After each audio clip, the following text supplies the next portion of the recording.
Le pouvoir d'achat, c'était horrible, hein. Fallait travailler, je sais pas moi, une semaine pour pouvoir acheter un pantalon. Moi, on a un petit peu, je suis pas très. Dans les années 60, quand on se bagarrait à l'école, on n'avait pas peur de. Ce qui nous faisait peur, en fin de compte, c'était pas qu'on prenait des coups, c'était qu'on se fasse déchirer la blouse. Ouais. Parce qu'on revenait avec la blouse déchirée, c'était la correction, hein. Prévu de dessert et tout ce qui s'ensuit. Vous savez comment ça s'appelait ce coin il y a quelques décennies?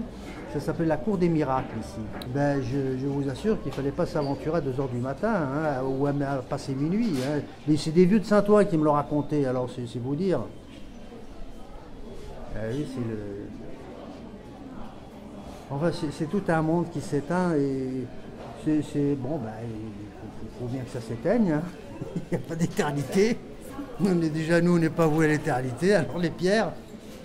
Mais quelque part, vous savez, il y a des passéistes, des gens qui vous disent les HLM, des blocs de béton et tout, mais regardez ce qu'il y avait à la place des blocs de béton, c'était humide. Et moi, j'ai connu ça, c'est Neuilly à côté. Dans Saint-Denis, il y avait dans le cœur de Saint-Denis, il y avait des immeubles, ils étaés étayés, il y avait des madriers pour les empêcher de tomber. Il y avait des familles qui vivaient dedans et tout.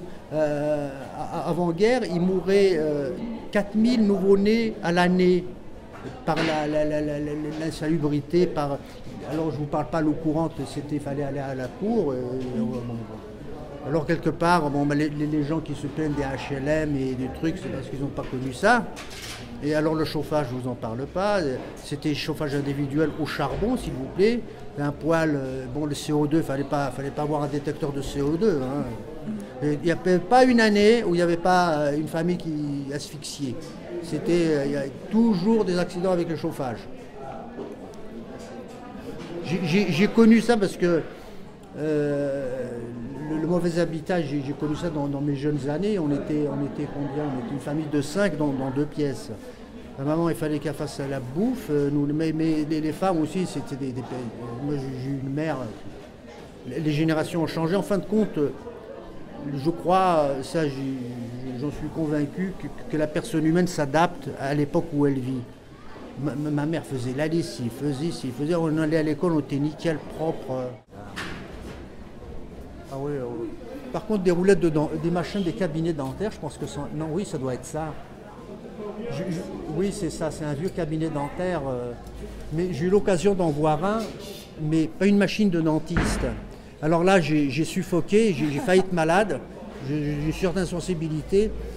C'est un truc du XVIIIe siècle. Et la fraise, il y avait un assistant qui devait appuyer sur un pédalier pour faire tourner la fraise. Je vous dis, l'instrument était grand comme ça. Alors, il se peut que je me sois trompé. C'est peut-être pour soigner des éléphants ou des machins, mais c'était un instrument dentiste, c'était marqué. Alors, je vous dis pas le patient sur la chaise, hein, il devait avoir des trucs pour. C'est clair, ça devait pas être évident. Mais dans tous les trucs de médecins, tout évolue chez eux.